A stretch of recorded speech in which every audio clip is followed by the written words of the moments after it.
వీక్షకులందరికీ నమస్కారం. అందరికీ నూతన ఆంగ్ల సంవత్సర శుభాకాంక్షలు. మకర రాశి వారికి 2026వ సంవత్సరం జనవరి నెల ఫలితాలని మనం చూస్తే మధ్యస్థంగా ఉన్నాయి. కారణం ఏంటి అంటే ఇక్కడ దీర్ఘ సంచార గ్రహాలను పరిశీలన చేద్దాం.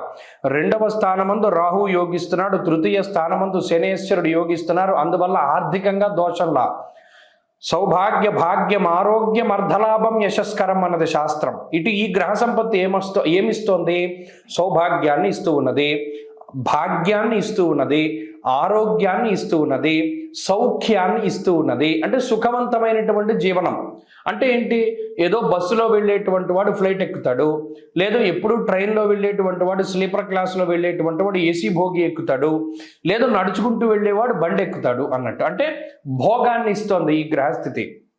గురుబలం తక్కువగా ఉన్నది. సరే, ఈ దీర్ఘ సంచార గ్రహాల నుండి పక్కన పెడితే పంచగ్రహ కూటమి అనేటువంటిది మకర రాశిలో సంభవిస్తూ ఉన్నది. మరి ఈ పంచగ్రహ కూటమి వల్ల జనవరి నెలలో మకర రాశి వారికి ఏంటయ్యా అంటే శారీరక శ్రమ, దేహార్తి చిత్త సంతాప కాలాతిక్రమ భోజనం అన్నది శాస్త్రం. ఇక్కడ ఇందులో మంచి చెడు రెండు ఉన్నాయి. మీరు గమనించండి, గ్రహస్థితి వ్యతిరేకంగా ఉన్నప్పుడు దాన్ని పాజిటివ్గా మార్చుకోవాలంటే ఎప్పుడు మంత్రాలు తంత్రాలే కాదు, బుర్ర కూడా ఉపయోగించాలి. బ్రెయిన్ యూజ్ చేస్తే స్ట్రెయిన్ తగ్గుతుందండి అని చెప్పి ఓ మహానుభావుడు చెప్పాడు మనకి.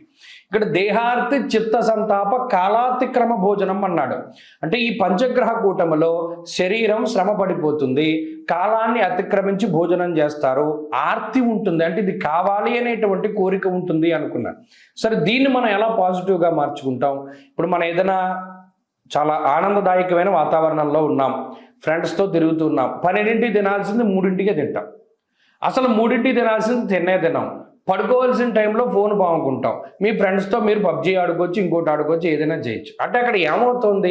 కాలాతిక్రమం అవుతూ ఉన్నది. పడుకోవాల్సిన టైంలో పడుకోవట్లా, మన బంధువులతో ఉండడం వల్ల రాత్రిపూట సరదా కబుర్లు చెప్పుకుంటూ నిద్ర 12ంటికి పోతున్నాం, 6ంటికి లేవాల్సిన 9ంటికి లేస్తున్నాం. అంటే ఇక్కడ పండగ వాతావరణంలోనే ఈ గ్రహస్థితి వెళ్ళిపోతుంది కాబట్టి సాధారణంగా అలాగే జరుగుతుంది. కాబట్టి ఇది పెద్ద దోషంగా భావించవలసిన పనిలా. ఇక్కడ ఇంకో ప్రధానమైన విషయం ఏంటంటే కుజుడు కూడా జన్మరాశి యందు ఉండడం.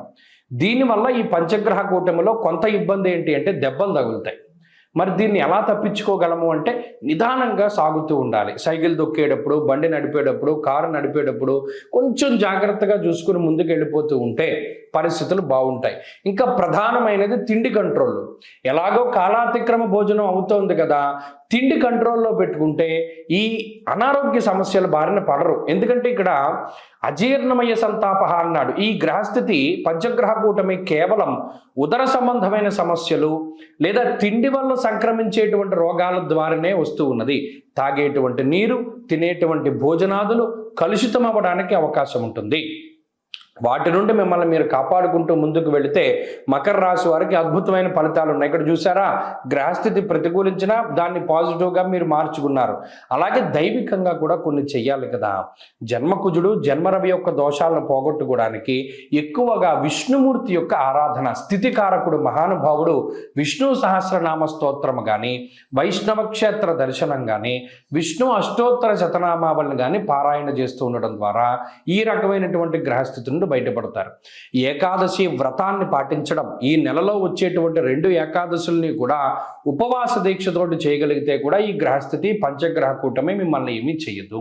ఈ కొత్త సంవత్సరంలో అందరికీ ఆయురారోగ్య ఐశ్వర్యాదులు కలగాలని, పరమేశ్వరుడి యొక్క అనుగ్రహం ఉండాలి అని, అలాగే ఈ సంవత్సరంలో ఏర్పడేటువంటి దేశారిష్ట యోగాలు, దుర్భిక్ష ఉల్కాపాతాలు లేదా మరేతరత్ర దోషాదుల వల్ల ప్రజలు ఏ రకంగానూ ఇబ్బంది పడకూడదు అని చెప్పి మనస్ఫూర్తిగా భగవంతుడిని మరొకసారి ప్రార్థిస్తూ నూతన సంవత్సరంలో, ఈ ఆంగ్ల సంవత్సరంలో మొట్టమొదటి నెల జనవరి నెలలో ఉండేటువంటి గ్రహస్థితిని మనం పరిశీలిద్దాం. ముఖ్యంగా ఈ నెలలోనే పంచగ్రహ కూటమి అనేటువంటిది సంభవించబోతూ ఉన్నది. దానికి సంబంధించినటువంటి ప్రభావాలను సైతం మనం విశ్లేషణ చేసుకుందాం. దానికన్నా ముందు సంక్రాంతి ఎప్పుడు చేసుకోవాలి అనేటువంటి దాని మీద కొంతమందికి సందిగ్ధత ఉన్నది. నిజానికి భారతదేశ ఆమోదిత భారత ప్రభుత్వ ఆమోదిత దృగ్గణిత పంచాంగ రీత్యా 15వ తారీఖు నాడు సంక్రమణ పుణ్యకాలము అనేటువంటిది అందరూ గుర్తుపెట్టుకోవాలి.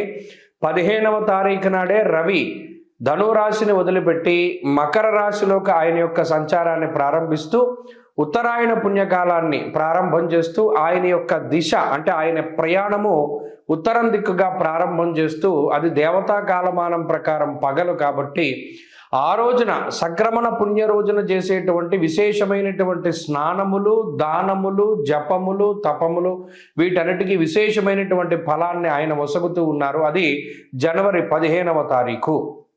కాబట్టి ప్రభుత్వం కూడా సెలవులు ఆ రకంగానే ఇచ్చింది కాబట్టి ఏమాత్రం సందేహం లేదు.